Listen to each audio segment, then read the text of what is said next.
Ils arrivent d'abord par centaines et deviennent des milliers, tellement nombreux que certains se tiennent par la main pour ne pas se perdre. Comment t'appelles-tu, ma chouette? Raphaël. Raphaël. Pendant les journées scolaires, les vedettes sont les auteurs jeunesse, comme Roselyne Brasset et son personnage Juliette. C'est enfin l'occasion de savoir ce que représentent nos livres dans leur vie, qu'est-ce qu'ils aiment dans notre écriture, puis de voir leur petite face, puis de savoir comment ils s'appellent, puis d'échanger avec eux ce qui les intéresse. La jeunesse, ça compte, hein? On voit ça aussi. On appelle ça le péril jeune. Pendant la journée, c'est le péril jeune. L'éditeur Pascal Assatiani a participé aux 40 salons du livre de Montréal. Et au début, il y en avait un petit peu, quelques classes, mais c'est devenu un partenariat, je pense, du salon avec les commissions scolaires, et ça fait partie des activités des jeunes. Il y a 40 ans, il y avait bien un peu de livres pour enfants, des petits contenets occupés là, au coin du cendrier.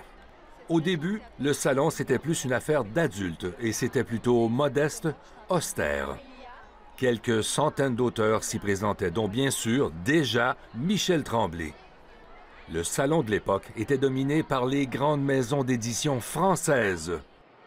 Ce qui a vraiment changé, c'est l'apparition d'une multitude de petites maisons d'édition québécoises qui publient pas plus d'une dizaine de livres par année.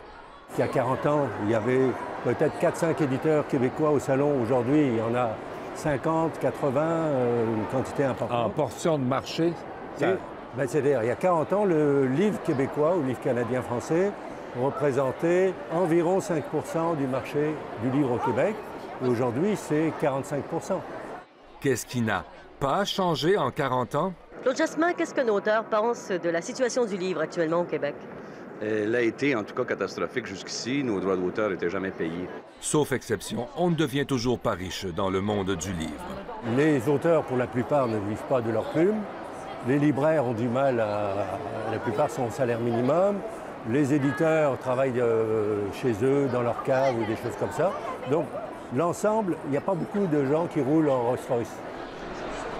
Pour rouler en Rolls-Royce, ça prend des vedettes qui attirent les foules et qui font vendre de la copie. Des biographies de gens célèbres, par exemple. Ça permet de rentabiliser sa présence au salon parce que les stands sont très coûteux. Il faut en plus le personnel et tout ça. Donc si vous n'avez pas de vedettes qui vendent des dizaines et éventuellement des centaines d'exemplaires, vous êtes déficitaire. Voilà. Déficitaire à court terme, mais plus rentable à long terme avec tous ces jeunes qui, aujourd'hui, prennent goût à la lecture et aux livres.